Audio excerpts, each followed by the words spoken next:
क्या आपने कभी सोचा है कि जीवन को बदलने के लिए किसी जादू की जरूरत नहीं होती, बल्कि छोटे छोटे निरंतर प्रयास ही असली बदलाव लाते हैं? क्या सफलता के लिए कोई बड़ी उपलब्धि या कोई लंबी छलांग जरूरी है, या फिर छोटे छोटे प्रयास ही असली परिवर्तन लाते हैं? आप देख रहे हैं एम्पावर जर्नी, जहां हम आपके लिए प्रेरणादायक कहानियां और जीवन को बदलने वाले विचार लाते हैं। आज हम आपको एक ऐसी प्रेरणादायक कहानी सुनाने जा रहे हैं जो यह दिखाएगी कि कैसे निरंतरता और छोटे प्रयास बड़े सपनों को हकीकत में बदल सकते हैं। मिलिए राहुल से, जो एक छोटे गांव का लड़का था, लेकिन उसके सपने बहुत बड़े थे। उसने अपनी मेहनत और निरंतर छोटे प्रयासों से अपना भविष्य बदल लिया। आइए इस प्रेरणादायक सफर पर चलें। राहुल, एक छोटे से गांव का लड़का, एक महान चित्रकार बनने का सपना देखता था, लेकिन न तो उसके पास महंगे रंग थे और न ही बड़ा कैनवास। लोग अक्सर उससे कहते, बेटा, यह सपना बहुत बड़ा है, इसे पूरा करना आसान नहीं। लेकिन राहुल हार मानने वालों में से नहीं था। राहुल ने एक छोटी नोटबुक और पुराने रंगों से शुरुआत की। हर दिन वह कुछ न कुछ नया बनाता, चाहे वह छोटा हो या अधूरा। धीरे धीरे उसकी कला में सुधार होने लगा। उसके दोस्त और शिक्षक उसकी लगन की तारीफ करने लगे। हालांकि राह आसान नहीं थी। कुछ गांव वाले उसका मजाक उड़ाते थे, कहते थे, रंगों से खेलने से कुछ नहीं होगा, असली काम खेतों में होता है। कई बार राहुल को निराशा होती, लेकिन उसकी मां हमेशा उसे प्रोत्साहित करती। बेटा, हर महान व्यक्ति ने छोटे कदमों से शुरुआत की है, तुम्हें अपना सफर आगे बढ़ाना होगा। आलोचनाओं के बावजूद राहुल डटा रहा। उसने सुबह जल्दी उठकर स्कूल जाने से पहले ड्राइंग का अभ्यास करना शुरू कर दिया। वह प्रकृति का बारीकी से अध्ययन करता, कैसे सूरज सुबह आसमान को रंग देता है, पत्तियों के जटिल पैटर्न और लोगों के चेहरे के हाव भाव। वह अपनी कला में भावनाएं और जीवन को कैद करना चाहता था। उसकी मां, जो खुद आर्थिक संघर्ष कर रही थी, फिर भी उसे छोटे रंगों का एक सेट खरीद कर दिया। बेटा, इनका समझदारी से इस्तेमाल करना, हर एक बूंद अनमोल है, उन्होंने कहा। राहुल ने उन रंगों को संभाल कर रखा और हर शाम स्कूल के बाद चित्रकारी करता। सप्ताहांत में वह साइकिल से पास के शहर जाता, जहां एक आर्ट गैलरी थी। वहां वह शानदार चित्रों को देखता और उन्हें अपनी नोटबुक में स्केच करता, फिर घर आकर उनकी तकनीकों का अभ्यास करता। एक दिन गांव में एक प्रसिद्ध कलाकार की प्रदर्शनी लगी। गांव के लोग उत्सुकता से देखने पहुंचे। राहुल ने हिम्मत जुटाकर कलाकार के सामने अपने स्केच दिखाए। कलाकार प्रभावित हुआ। बेटा, तुमने छोटे कदमों से बड़ी सफलता की नींव रखी है। यह निरंतरता तुम्हें बहुत आगे ले जाएगी, उन्होंने कहा।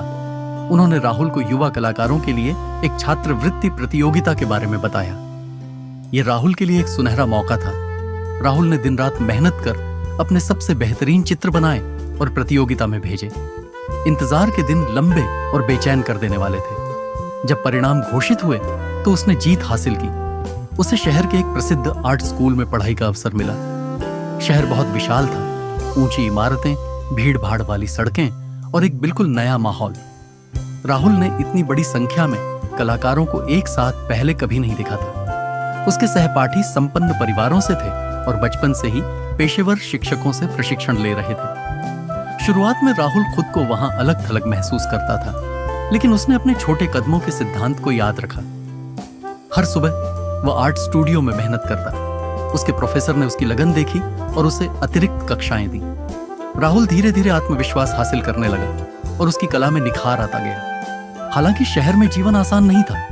पैसे की तंगी थी और कई बार वह महंगे आर्ट सप्लाई खरीद नहीं पाता था, लेकिन उसने हार नहीं मानी। उसने पत्तियों से प्राकृतिक रंग बनाए और पुराने अखबारों पर अभ्यास किया। महीने सालों में बदल गए और राहुल की कला ने पहचान बनानी शुरू कर दी। उसका पहला बड़ा अवसर तब आया जब उसकी एक पेंटिंग को एक प्रतिष्ठित प्रदर्शनी में चुना गया। वह पेंटिंग उसकी मां को समर्पित थी, एक दिए की रोशनी में कपड़े सिलती हुई मां, जो त्याग और प्रेम का प्रतीक थी। प्रदर्शनी में आए लोग भावुक हो गए। एक प्रसिद्ध समीक्षक ने उसकी कला की गहराई की प्रशंसा की। धीरे धीरे उसकी पेंटिंग बिकने लगी और उसके आत्मविश्वास में वृद्धि हुई। उसका सबसे गर्व का क्षण तब आया जब उसे अंतर्राष्ट्रीय स्तर पर अपनी कला प्रदर्शित करने का निमंत्रण मिला। एक छोटे से गांव का लड़का जो कभी सिर्फ कुछ रंगों के सहारे सपने देखता था, अब वैश्विक स्तर पर पहचान बना रहा था। अपनी सफलता के बावजूद राहुल अपनी जड़ों को नहीं भूला। सालों की मेहनत के बाद वह गांव लौटा तो पूरा गांव गर्व से भर गया। वही लोग जो कभी उसका मजाक उड़ाते थे अब उसका स्वागत फूलों और तालियों के साथ कर रहे थे। गांव के मुखिया ने उसे सम्मानित किया। राहुल ने ठान लिया कि वह अपने गांव के बच्चों को कला सिखाएगा ताकि किसी और को वह संघर्ष न करना पड़े जो उसने किया। उसने एक कला स्कूल खोला जहां वह मुफ्त में बच्चों को चित्रकारी सिखाने लगा। राहुल की कहानी हमें सिखाती है कि बड़े सपनों को पूरा करने के लिए हमें एक ही छलांग में मंजिल तक पहुंचने की जरूरत नहीं होती। यदि हम छोटे निरंतर कदम उठाते रहें और मेहनत करते रहें तो सफलता निश्चित हमें एक ही छलांग में मंजिल तक पहुंचने की जरूरत नहीं होती। यदि हम छोटे निरंतर कदम उठाते रहें और मेहनत करते रहें तो सफलता निश्चित है। उनका सफर हमें यह याद दिलाता है कि धैर्य, समर्पण और आत्मविश्वास किसी भी बाधा को तोड़ सकते हैं। तो दोस्तों, ये कहानी हमें एक बहुत बड़ी सीख देती है। कोई भी सपना इतना बड़ा नहीं कि उसे पूरा न किया जा सके और कोई भी कदम इतना छोटा नहीं कि वह मायने न रखे। यदि आप भी जीवन में कुछ बड़ा हासिल करना चाहते हैं तो छोटे कदमों से शुरुआत करें, धैर्य रखें, आगे बढ़ते रहें और एक दिन आप अपनी खुद की सफलता की कहानी लिखेंगे। यदि आपको यह कहानी प्रेरणादायक लगी हो तो इसे अपने दोस्तों और परिवार के साथ साझा करें। आगे बढ़ते रहें, सीखते रहें और अपने सपनों को साकार करने के लिए छोटे कदम उठाते रहें।